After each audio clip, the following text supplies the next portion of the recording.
চলতি মরশুমে ব্যর্থতা ভুলে পরবর্তী মরশুমে ভালো ফলাফল করতে বদ্ধপরিকর মশাল বাহিনী, যার ফলে ইতিমধ্যেই দল গঠনের কাজে নেমে পড়েছে তারা। তাদের মূল লক্ষ্য যেই পজিশনগুলো তাদের দুর্বল, যেমন তাদের ডিফেন্স, সেই পজিশনের প্লেয়ারদের নেওয়া।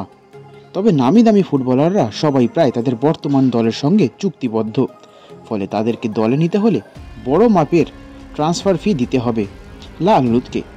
ফলে নজর তরুণ তুর্কিদের ওপর, যারা ভবিষ্যতে বড় মাপের খেলোয়াড় হতে পারে।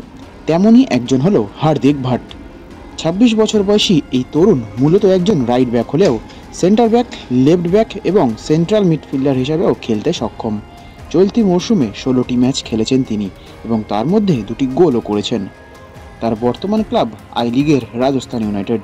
সেই ক্লাব থেকে লোনে মুম্বাই সিটি এফসিতেও খেলে এসেছেন এই তরুণ ডিফেন্ডার।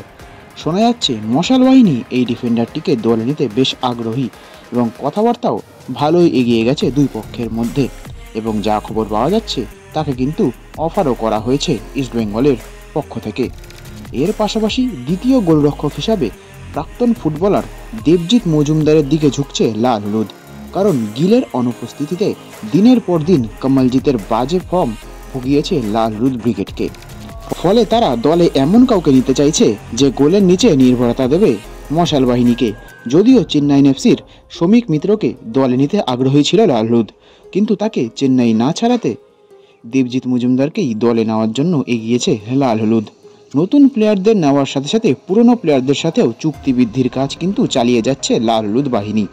এই মৌসুমে মশাল বাহিনীর হয়ে দুরন্ত খেলা স্প্যানিশ বিদেশি সাউল ক্রেসপো আরও ২ বছরের চুক্তিতে কিন্তু চুক্তিবদ্ধ হয়েছে লাল হলুদের সঙ্গে। অন্যান্য দলের অফার থাকা সত্ত্বেও ইস্টবেঙ্গল তাকে দলে রাখতে সক্ষম হয়েছে। ফলে এটা কিন্তু বলাই যেতে পারে যে পরবর্তী মরশুমে সাউল ক্রেসপো এবং মাধি তালারের জুটি অনেক টিমের রাতের ঘুম কিন্তু কেড়ে নিতে পারে।